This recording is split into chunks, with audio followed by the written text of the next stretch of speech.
Hello student, this is me Anil Sharma. Welcome back to another video of Social Science Mantra. And our today's topic is the rise of Chinese economy, which is related to the chapter New Centers of Power. Already in this chapter we have discussed about European Union, ASEAN, SAARC, BRICS, all the organizations. Okay. Now we are talking about how the nations played an important role in world politics and how they created a challenge for US dominance. So the rise of Chinese economy, that how China emerged as a greater economy in world politics. So China, as we all know, that China formed after Communist Revolution that was fought during 1945 to 1950 under the leadership of Mao.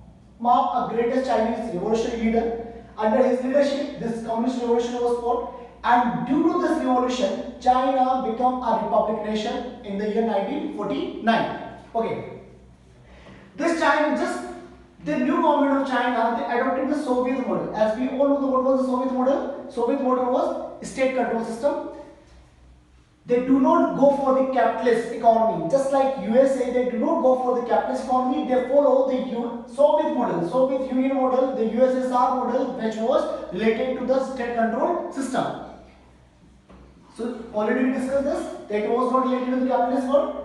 Now, what was the strength of China? How this China emerged as a greater economy? What was the strength? What was the point? What was the factor that support China to emerge as a greater power? The growing economy. As it was a growing economy, as a huge population. So they turned their huge population not as a burden, just as a resource. Okay? They turned their population, as we all know, the China having the largest population in the world. Is a country which is having the largest population in the world, and they convert this population into the resource. They do not depend on the labor from other countries, but they create their own labor which help them in the manufacturing sector, secondary sector and all. Vast land mass. They use their land area for the productive purposes, the natural resources, the regional location. China is an important country in the East Asia, and because of this location, it is dominating all the East Asian countries. It is a dominating power, and we can say the most influential economy in the East Asian region. So political influence which it have. We all know that China is one of the member of United Nations Security Council, one of the permanent member. Okay, there are 5 permanent members, and out of that, one member is China. So it also has political influence in world politics. All these factors make China as a strong nation. So these are the points that can support the strength of China. Along with China depend its own resources for development. China do not depend on other areas for getting the resources, but China is a country which depend its own resources for the development. Secondly, we can say it created state-owned industrial sector from the capital accumulated from agriculture. So whatever the capital that they have accumulated from agriculture field, now they start using this capital for state-owned industrial sector, which is the main foundation of the Chinese economy. We can say the base of the Chinese economy, that state-owned industrial sector, which they are investing the investment, how they are getting the capital from the agriculture sector. Now, the most important thing, instead of foreign technology and goods, China used the domestic ones. China did not go for the foreign technology, the goods, but it depends on its own domestic resources, its own domestic sources.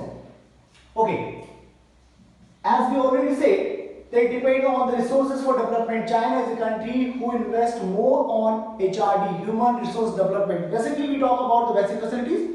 Education, a nation who is investing on education, a nation who is investing on health. So obviously it is very clear that the nation is growing far better than the other nation. Okay, so education and health facility are most focused activities in China. The second is full employment and social welfare to all. This is another important thing that the Chinese economy are doing. The Chinese country is doing. The Republic of China, the Communist China, is focusing more on education, health facilities, as well as employment and social welfare to all the people. So all these things make China as a strong nation.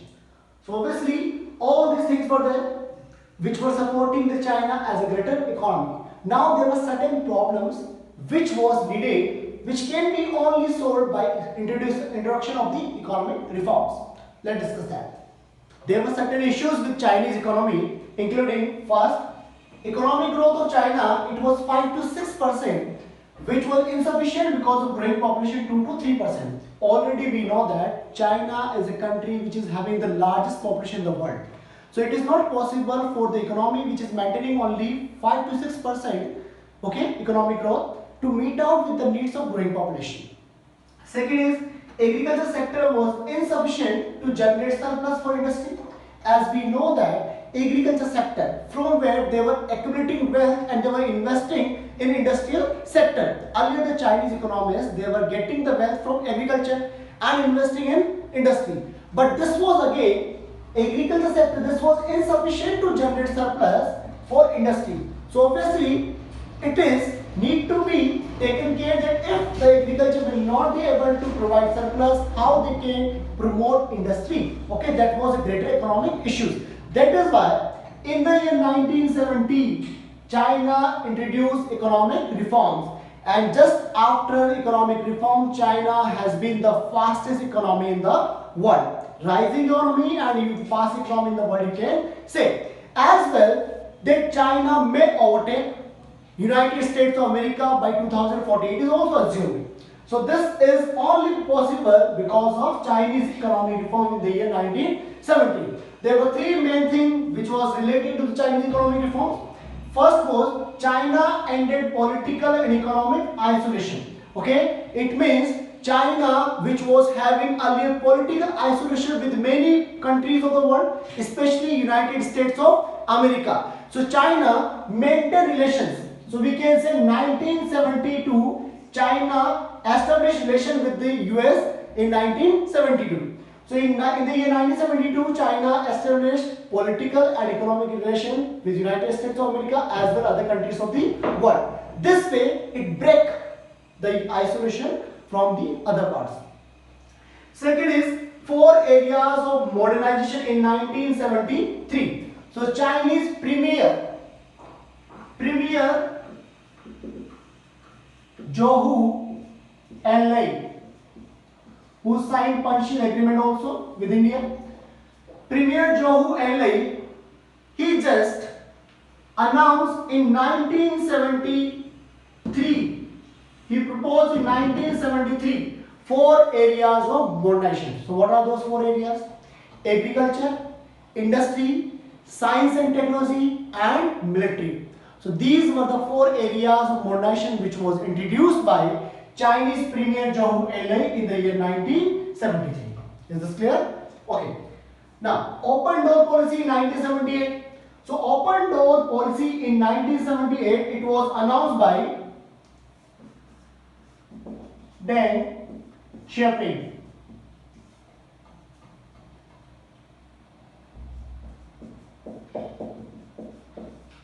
Okay, Deng Xiaoping, he announced the open door policy in 1978.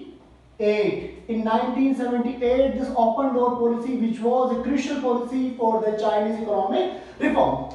By this policy, it was introduced to generate higher productivity.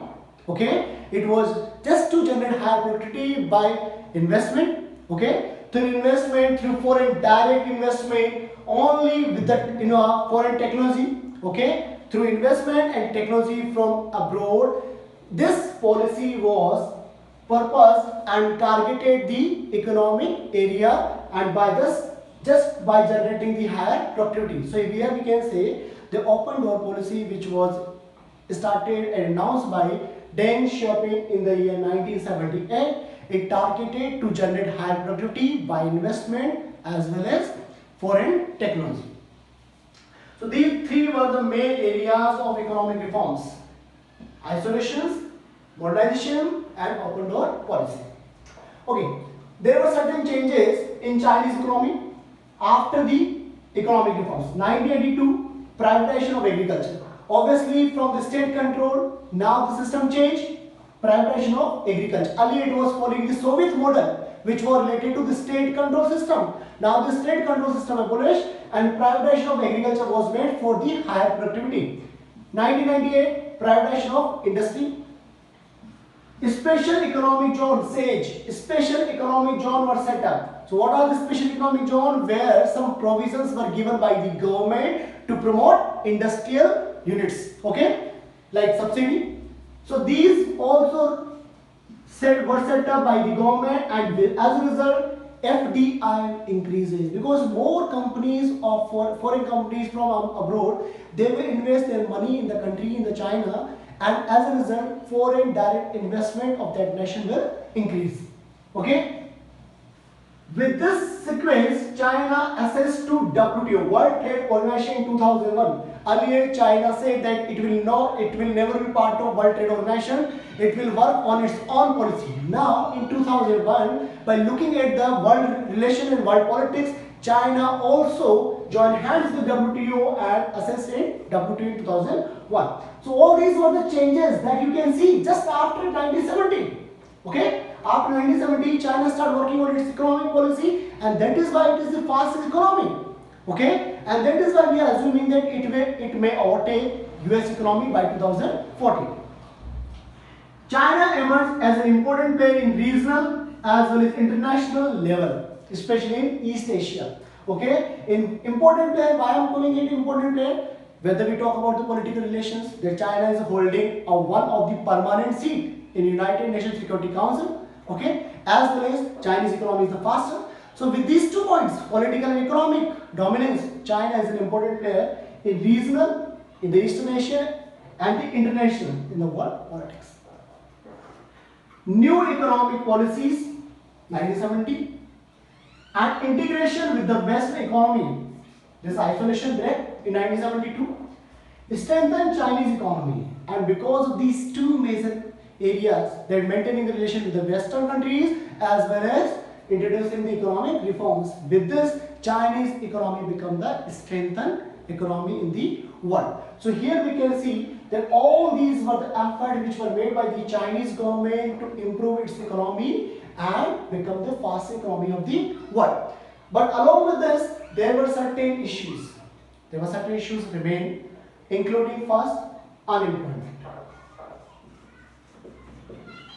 And this unemployment, especially of female unemployment. Okay, the female were not employed. Issues in female employment.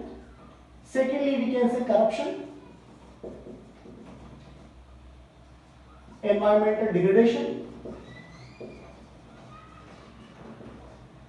Okay, environmental degradation, corruption, unemployment, as well as we can say economic inequality. Economic inequality. All these were the issues that still left with China, that it was not able to provide the employment to female. Corruption, obviously there will be more administrative work, there will be more corruption. Environmental degradation, as a result of increasing industrial units, industrial enterprise, industrial growth, environmental will be degraded with the various other, you can say pollution and all. Economic inequality, that all the sections of the society are not treated equally by the Chinese government, by the Chinese economic policy makers. So with this we can say that China is a greater economy in the world and creating a dominance. So China as a new center of power. We are discussing this topic here in this chapter, that China emerged as a greater economy in the world, which can challenge the dominance of unipolar world, means United States of America. Okay. So now we talk about how China maintained relation with India. So what were the policy, how this relation become more strong between India and China. Let's discuss now. India and China relation has always been an important concern in world politics. So here we will discuss India and China relation in 2 parts. First one is pre-colonial period and second is post-colonial periods. So here we will discuss that pre-colonial period, when the Britishers were ruling on our country and India was slave to the Britishers. At that time, India and China relation was limited one. It means India hardly had political and cultural interaction with the Chinese government and China. Okay, so we can say at the time India did not maintain any economic relation, any political relations, and it was lesser when the Britishers were ruling on our nation. Secondly, after colonial period, and we can say when the Britishers left our country, somehow these relations change and they become good. You have heard a famous proverb that Hindi chini bhai bhai. Okay, so it means that China and India both open their gates for the economic exchange, for the political relations, and somehow they just try to make this relations somehow good or better. But in late 1960s, there were certain issues, border dispute. There's some part of the Arunachal Pradesh, Aksai Chi area and some parts of the Jammu and Kashmir. It was always been a critical concern between these two countries. Okay, and that is why this border dispute created some problem and some gap in the Indo-China relationships. Tibetan issues, the Tibetan people seek help from the Indian government and some interference by the Indian government in the Tibetan issues that also become a concern between these two nations. Refuse to Dalai Lama, the popular religious leader of Tibet. This refuse also become a problem between these two nations and it resulted into the 1962 war. In the year 1962, there was a war between India and China which worsened the relations between India and China. Both the nations, all the relations which were improved after colonial period, it again became worse with this war. Okay. Although some efforts were done by the Chinese government and the Indian government to improve the relationship, especially late 1970s, relations of Indo-Sino, Sino means China, India and China relations improved somehow. How? Because the Chinese political leadership changed. Very, very important thing. The Chinese political leadership changed and with this change, the relation improved. Second thing, Chinese visit of Rajiv Gandhi in the year 1988. That Rajiv Gandhi, who was the then Prime Minister, he visited China and tried to maintain this gulf between these two countries, okay, just to cover up this gap and maintain a good relation, good economic and political relation. And with these initiatives by the Indian government, by the Chinese government, the China and India relations improved. Agreement on culture exchange, both the countries start opening their doors for the culture exchange, for the science and technology cooperations, for the border posts. 4 border posts were opened for the trade relations. Okay, so here we can say that China and India were trying hard to maintain their relations, better trade relations and energy deals as well. So this way, all these efforts were done to improve the Indo-Sino relationships. Okay, all we know that some issues still going on that China, especially the military relations. Okay, China's military support to Pakistan, Bangladesh and Myanmar. It is creating a threat to India. Okay, as a result, sometimes whenever the China supported Pakistan on certain issues, India and China relations, there is something, something gap comes between the Indo and China relationships. Overall, we can see that India and China is maintaining a good political and economic relation. Here in this chapter, new centers of power, we discuss China as a rising economy. So all the content that I have provided you, it is sufficient enough for the examination point of view. I hope you are able to get that, you are able to grab that and you are able to learn this content. It will help you. Okay. So guys, if you like this video, please turn that black thumb blue, share this video and subscribe my channel. I hope you will like this video. Thank you.